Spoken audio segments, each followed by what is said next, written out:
I'd like to show how to access historical information about Philippi or the Philippians.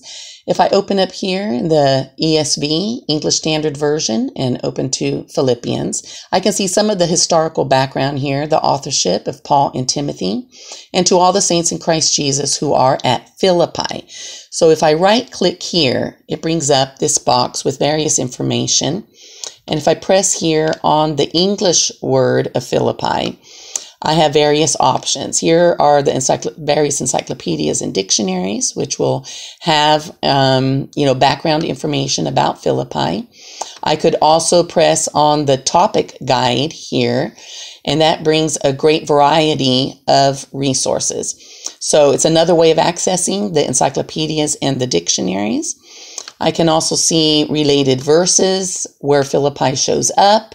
Now for Philippi, it doesn't show any results in sermons, illustrations, or interactives, but it does show, for instance, various media resources, for instance, pictures of ruins and things like that. And those are also included in the encyclopedias. We have the atlas that can show different places where Paul came. So here we see Paul's journey here and how he came to Philippi. So that is a helpful resource.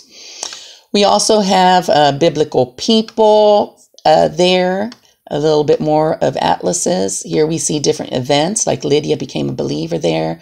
Paul and Silas were imprisoned, and various events that happened in this area.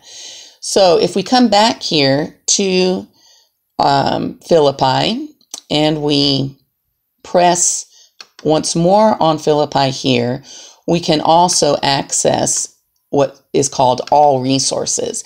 And so that opens up also a variety.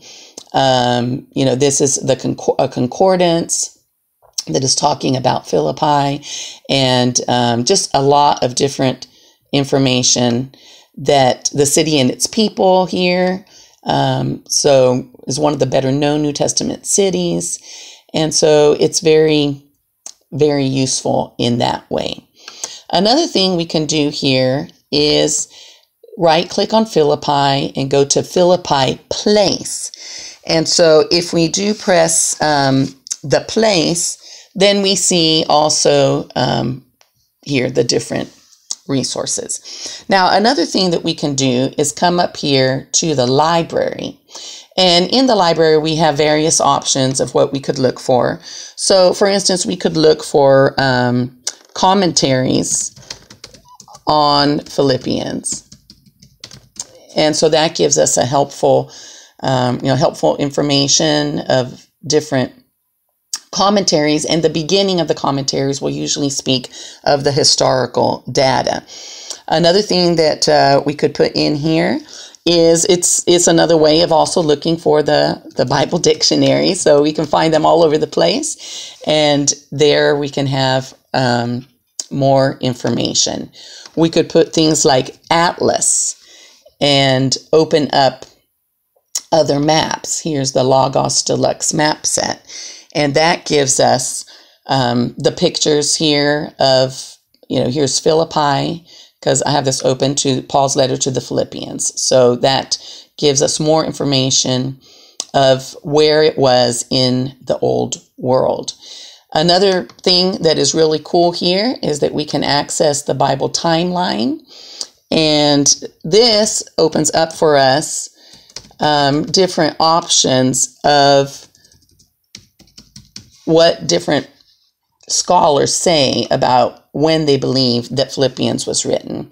So here, for instance, we have D.A. Carson and others who, if we scroll down here, we can see that they believe that it was written in about the year 62.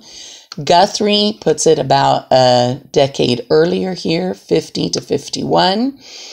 A.E. Hill, he has it about 61 and 62. So we see that most of them have a similar timeline there.